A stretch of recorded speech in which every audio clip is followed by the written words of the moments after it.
Salut les bricoleurs et bienvenue dans cette nouvelle vidéo. Je vais rentrer tout de suite dans le vif du sujet parce que cette semaine je vous ai indiqué qu'il allait y avoir une grosse annonce. Je vais pas faire comme les autres youtubeurs et vous garder en haleine jusqu'à la fin de la vidéo pour vous regarder toute la vidéo. Je vais vous l'annoncer maintenant. Ça fait plusieurs mois que je me suis lancé et que je fonctionne comme ça, mais aujourd'hui c'est trop chaud. Donc je vous le dis, j'abandonne la salopette.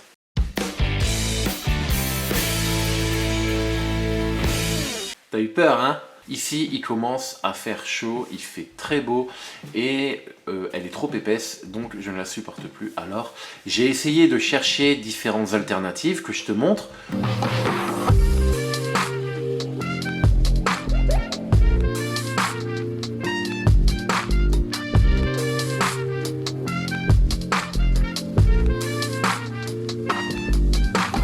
Mais ça le faisait pas parce que vous allez passer votre temps à me regarder moi plutôt que de regarder les travaux. Donc j'ai dû trouver du coup une nouvelle tenue. J'ai adopté le short et les bretelles. Comme ça, je serai bien plus à l'aise pour continuer les vidéos. En parlant de salopette, c'est peut-être l'occasion de finir notre jeu concours et de tirer au sort notre grand gagnant. Alors pour ça, on va le faire maintenant ensemble. Je vais simplement t'énoncer un petit peu comment ça va se passer. Alors c'est pas moi qui vais choisir, on va le faire ensemble sur le téléphone, tu verras, il y a un site exprès qui va faire appel au dieu du random et qui va choisir parmi tous les commentaires, avec quelques critères, le commentaire gagnant. Par contre, ce qu'on va faire pour éviter de faire trop de tirage au sort, là en ligne, enfin en direct, je vais tirer une personne au sort qui va potentiellement gagner la salopette. J'ai potentiellement parce que je vais annoncer du coup là maintenant le gagnant et il aura 48 heures pour se manifester. Parce qu'on va pas attendre 107 ans les gagnants. Et de toute façon, le gagnant, si tu es bien abonné à ma chaîne et que tu as activé la petite cloche, tu le sauras tout de suite.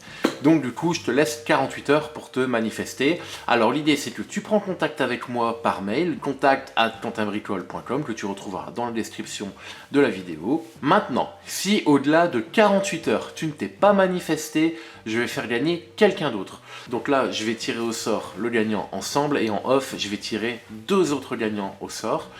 Je vais pas l'annoncer parce que si jamais je les annonce directement dans cette vidéo, vous allez être dégoûté si le premier se manifeste et que vous avez gagné la deuxième fois. Bon, je vais pas commencer à acheter des choses pour tout le monde parce que ça coûte cher. Donc du coup, je vais faire un gagnant comme ça. S'il ne se manifeste pas, il y aura deux autres, je l'annoncerai. Et enfin, les deux autres, il y aura un deuxième. Et si lui ne se manifeste pas, il y aura un troisième. Mais voilà, on les garde en joker sur le côté, en espérant que le gagnant se manifeste. Et comme ça, tout le monde est content. Et ça va rouler. Allez, on y va. Alors, on va faire ça ensemble. Donc regarde, là je suis sur ma chaîne YouTube. On va aller simplement sur la vidéo où j'annonce le concours. Tac, partager, on copie le lien. Donc on copie le lien de la vidéo et on va sur un site qui s'appelle Comment Picker qui va pouvoir prendre un commentaire au hasard sur notre chaîne YouTube. Donc je colle le lien de notre vidéo, paf. On va filtrer les personnes qui ont voté plusieurs fois pour qu'il n'y ait qu'une participation possible. Et basé sur un texte spécifique, regarde, j'avais déjà fait un essai, donc il faut qu'il soit écrit « Je participe ». Et on va choper les commentaires. Donc là, il cherche tous les commentaires adéquate, paf, 466 commentaires, et là en appuyant sur Start, on va lancer le concours. Allez, paf, qui va être tiré au sort? Alors, Michael Alexandre, bonjour Quentin, félicitations, et je suis sûr que ce n'est que le début, je participe. Alors, bravo Michael. Tac, on va regarder un petit peu. Non, bon, il n'y a rien sur sa chaîne. Bon, Michael, on a ta photo, bravo à toi, c'est toi qui as gagné ma salopette. Bravo à toi Michael, je t'encourage à prendre contact avec moi le plus vite possible à cette adresse, mais tu la retrouveras aussi dans les commentaires. On prend contact ensemble et on s'organisera pour t'envoyer ta super salopette. Du coup, où est-ce qu'on en est? On va continuer le chantier sur ma chambre et surtout sur ce coin-là, le coin cheminée. Parce qu'en fait, la dernière fois où on s'était arrêté, je posais cette plaque que tu as pu voir et en fait, j'avais oublié une chose, c'est de passer l'électricité, commencer à passer l'électricité. Donc, je l'ai fait en off. Alors rien d'exceptionnel, hein, passage de câble, voilà. On a aussi, pour ceux qui n'ont pas vu, en fait, j'ai pris le temps de faire tous les petits détails. Tu vois, la plaque minifugée, chez Leroy, il n'y en avait plus en 2,60 m. Donc j'ai dû rajouter un petit bout là, tu vois, elle était trop courte. Donc je préfère qu'elle soit trop courte sur le bas. Comme ça, j'ai rajouté une petite fourrure derrière. La petite bande qui manquait, et de toute façon il y aura le sol qui va être légèrement rehaussé, la plainte, donc on verra rien du tout plutôt que de l'avoir dans le haut. Donc j'ai fait toutes ces bricoles, là aussi on voit dans le bout, tac, tac. Voilà. Et en fait, en passant mes câbles, je me suis posé la question parce qu'en fait derrière je te disais que parallèle à la cheminée, on va faire forcément un mur, ça va être plus beau que de laisser l'angle droit derrière la cheminée.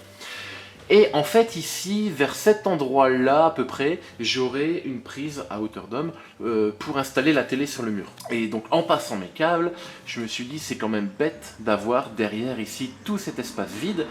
Donc en fait je me suis arrêté, tu vois ici, et j'ai fait un bouclage avec mes câbles électriques pour y mettre une prise. Et je me suis dit en plus, tant qu'à faire, tant qu'à être là, pourquoi pas en plus mettre une prise, d'ici jusqu'à la télé, faire passer un câble HDMI. L'idée, c'est que derrière cette cheminée, on va pas perdre tout cet espace, on va créer un coffrage, et dans lequel, alors l'idée c'est de pouvoir avoir comme une niche. Dans le futur, je me dis pourquoi pas mettre un cadre qui peut se lever et se baisser. Ça on le fera, ça va être hyper intéressant à faire. Mais c'est surtout qu'on a un espace qui va nous permettre de cacher des choses. Mais bon, sur YouTube en plus, vous êtes de plus en plus à me suivre. La cachette secrète c'est moyen, donc on va pas y cacher de l'argent. Mais en tout cas, on pourra y cacher par exemple la PlayStation ou d'autres appareils qu'on souhaitera brancher sur la télé. Comme ça au moins il n'y aura aucun câble apparent, ce sera directement caché derrière.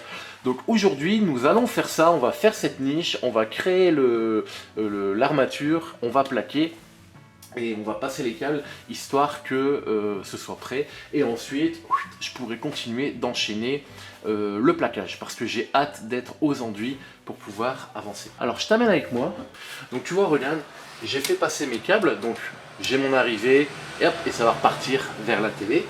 Et j'ai passé aussi une aiguille. Alors une aiguille c'est un... Tu vois, c'est un câble comme ça, très rigide, mais quand même souple. Et ça nous permet de passer dans des endroits, ou alors de repasser dans des gaines, ou passer dans des endroits pas trop accessibles. Et une fois que ça ressort, tu fixes ton câble dessus, et tu tires pour passer l'ensemble. Donc moi c'est ce que j'ai fait pour ici, pour pouvoir retirer vers le côté de la télé où sera installée la télé le câble HDMI. Donc je me suis acheté un petit câble HDMI qui va atterrir de là jusque là-bas avec une petite sortie de câble, comme ça ça va faire bien propre. Et on va faire ça maintenant. Là tu vois, je vais attacher mon câble HDMI dessus et en tirant sur l'aiguille il va venir à l'endroit où je souhaite. Alors l'important c'est, tu vois, j'ai un petit bouchon sur mon câble HDMI, forcément je le mets parce que je veux pas qu'il passe à travers la laine de verre et que le port HDMI se remplisse de merdouille. Donc on laisse bien le cache, je vais bien le scotcher avec du scotch électricien à mon aiguille et je vais pouvoir le tirer pour qu'il arrive justement à ma télé. Bon, je sais pas si tu vois grand chose, mais je tire dessus et il va venir jusqu'à moi. Voilà. Hop, donc j'ai mon bout. On va détacher tout ça. Pour l'aiguille, c'est bon. Ça aussi, je t'encourage à acheter, ça coûte pas très cher, je sais plus exactement. Tu t'en sers pas beaucoup, mais le jour où tu en as besoin, je peux te dire que ça peut te sauver la vie parfois. Alors du coup, je laisse un petit peu de marge au niveau de ma télé. Ensuite, on prend notre boîtier.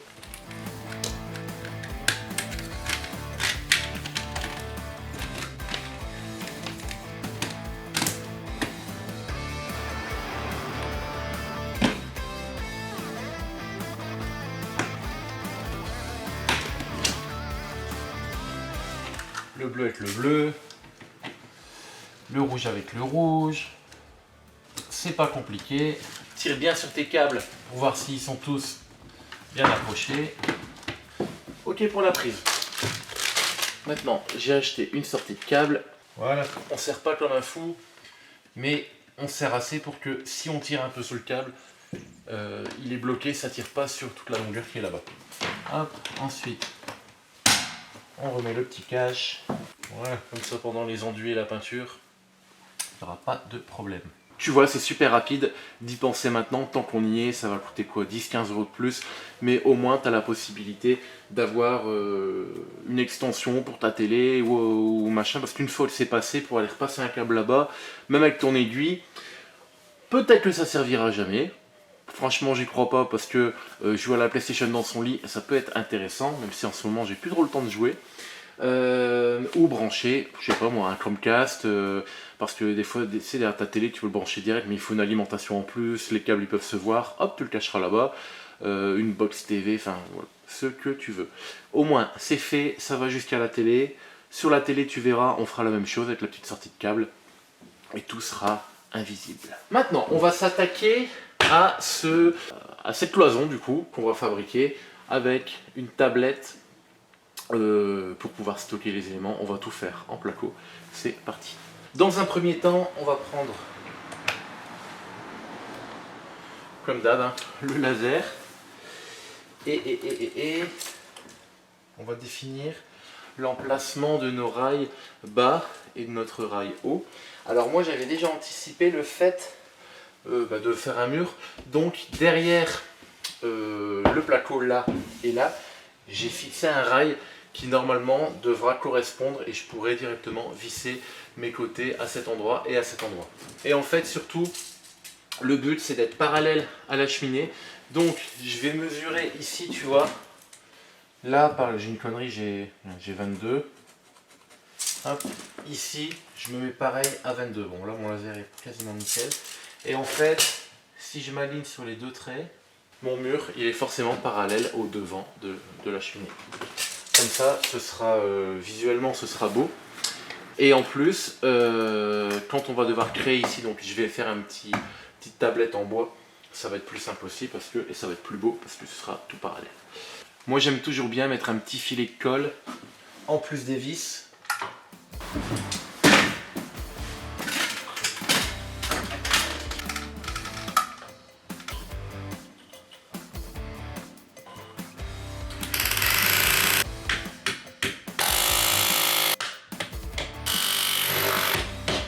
Ça ne bougera plus. Maintenant, on va s'attaquer au côté. On va laisser notre laser en place, mais sachant qu'on a fixé la semelle, donc le rail en bas et en haut, les montants vont naturellement venir entre les deux. Ça devrait être de niveau. Là, le laser, il ne me gêne pas. On va le laisser pour bien contrôler.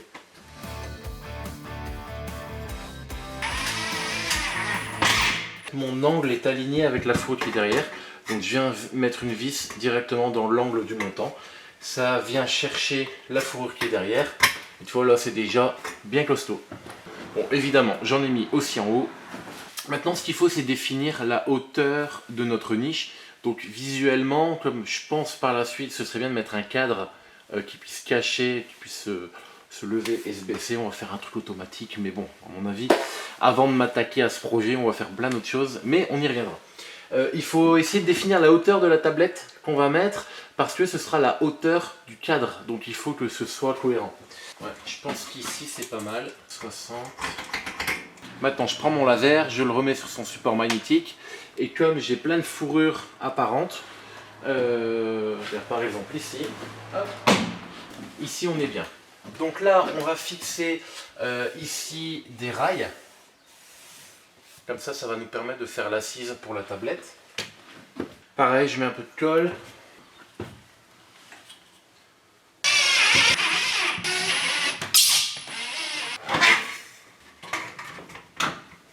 Peut-être reculer un peu la caméra pour que tu vois mieux. Attends. Voilà, donc là, on a notre niche, on a le plateau bas, le plateau haut. Là maintenant, on va définir l'axe parce qu'en fait, c'est pas centré à la cheminée parce que la cheminée comment dire, le mur qui est ici, attends là je vais te montrer,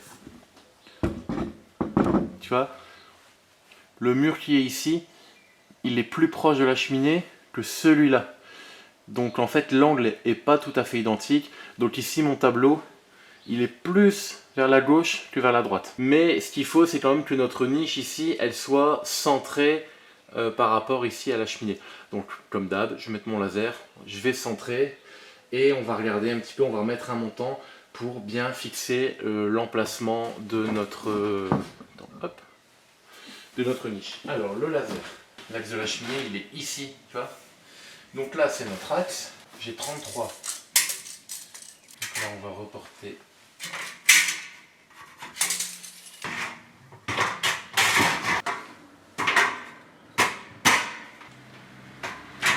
Donc là je prends les mesures pour mettre les deux placots. Donc on va prendre les mesures pour l'un, par exemple celui du bas, et une fois qu'il sera bon, je le reporterai pour faire celui du haut. Et une fois que ça, le haut, le bas sera fait, on va pouvoir mettre la plaque de devant. Bon, on va essayer.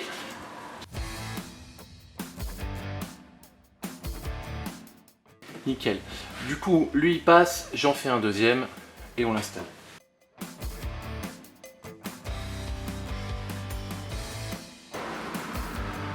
Nickel.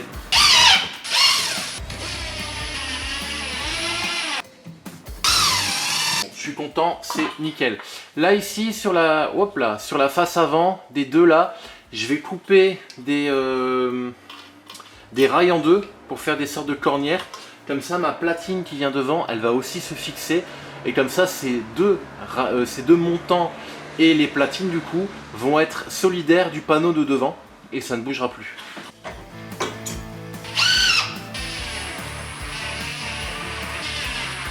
Maintenant, on va prendre les mesures et on va mettre le panneau central.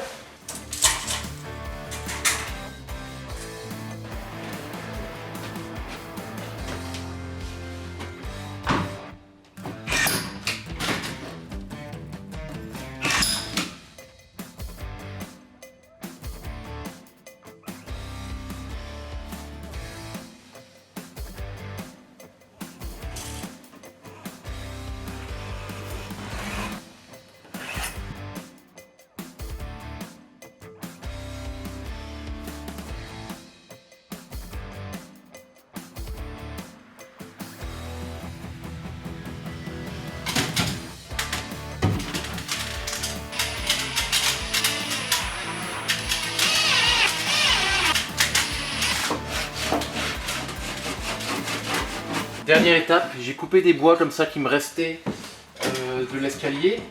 Hop, et je vais les mettre de chaque côté. Comme ça va cacher les montants qui sont derrière, mais surtout ça va me faire deux... attends, là, je galère avec mes doigts, là et de l'autre côté. Ça va me faire deux bons points d'attache si je voudrais dans le futur mettre le système avec un cadre qui se lève et qui se baisse. J'ai deux cales en bois de chaque côté sur lequel je peux me fixer. Et comme ça, je peux même enduire, je peux tout peindre. Je sais que j'aurai juste des vis à mettre. Et terminé.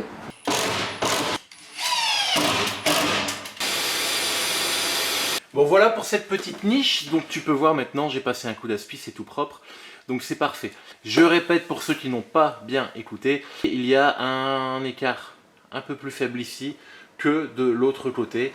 Malheureusement, je n'ai pas pu faire autrement parce que la cheminée était mal placée et elle était déjà là, on a dû composer avec. Évidemment, si on avait dû l'ajouter nous-mêmes, on l'aurait décalé histoire qu'on ait qu'elle soit bien centrée dans l'angle du mur. Ça n'était pas le cas.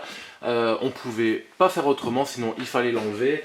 Dans ce cas-là, sinon la cloison là, on aurait dû complètement l'avancer.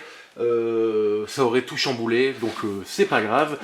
L'important c'est que notre niche et le cadre sera axé dans l'axe de la cheminée et ça fera beau. Au pire des cas, vraiment au pire des cas, si ça nous gêne, on prendra un cadre un peu plus grand qu'on recentrera, on verra. En tout cas voilà, donc pour cette niche c'est parfait. Il restera à faire quelques enduits à l'intérieur et on sera nickel. Maintenant que je suis bien lancé, ce qu'on va faire c'est que j'ai mes câbles ici, j'ai mon câblage HDMI, ma prise qui arrive.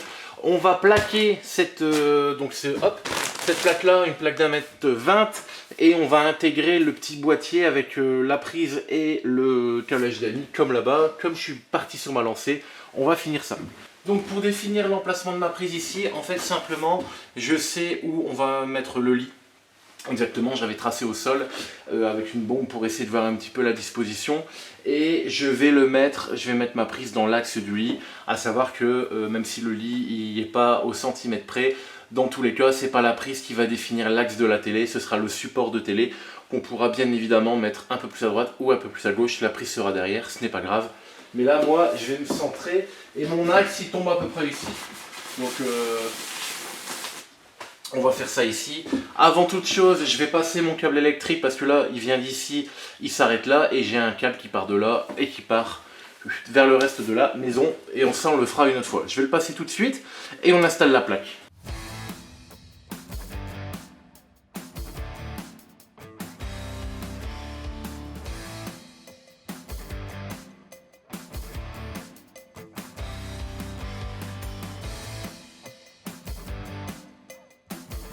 Je fais un très haut niveau pour être sûr que ma boîte soit au niveau. Parce qu'en fait, regarde, si tu vois là, il y a des trous là, là et là. L'idée, c'est que tu la places, tu l'alignes sur ton trait. Tu pointes les deux petits trous. C'est les deux trous où tu vas devoir faire ta cycloche.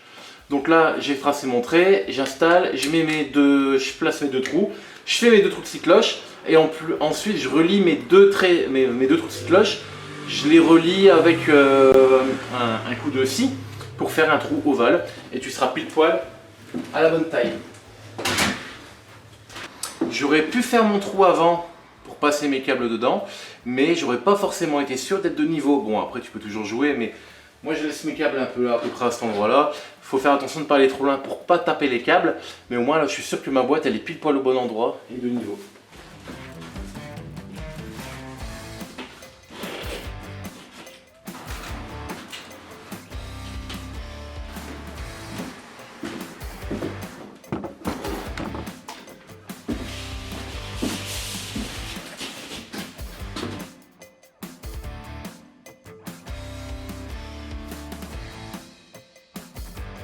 Donc voilà pour la petite niche. J'ai continué à plaquer, regarde, tac tac tac tac, jusqu'ici. Alors ici pour les fenêtres, c'est un peu embêtant. Pour l'instant, je peux pas faire grand chose parce que j'attends toujours qu'ils viennent me les changer. Elle devait être posée en novembre. Après, on a eu l'architecte des bâtiments de France qui a mis son veto, qui nous a demandé de prendre autre chose, une autre couleur, un autre matériau. Ensuite, il y a eu le Covid, donc tout est retardé et je désespère de venir voir mes fenêtres parce que déjà elles sont pas belles, elles ferment pas bien et surtout j'ai envie de terminer là le bas et aussi le plafond parce que là on est en train de tout plaquer et on est obligé de laisser ça en attente et ça va être chiant pour les enduits, etc. En tout cas pour aujourd'hui c'est terminé. Moi je vais continuer à plaquer cette chambre, mais toi tu verras le résultat la semaine prochaine. Merci d'avoir regardé cette vidéo et rendez-vous la semaine prochaine à 7h30.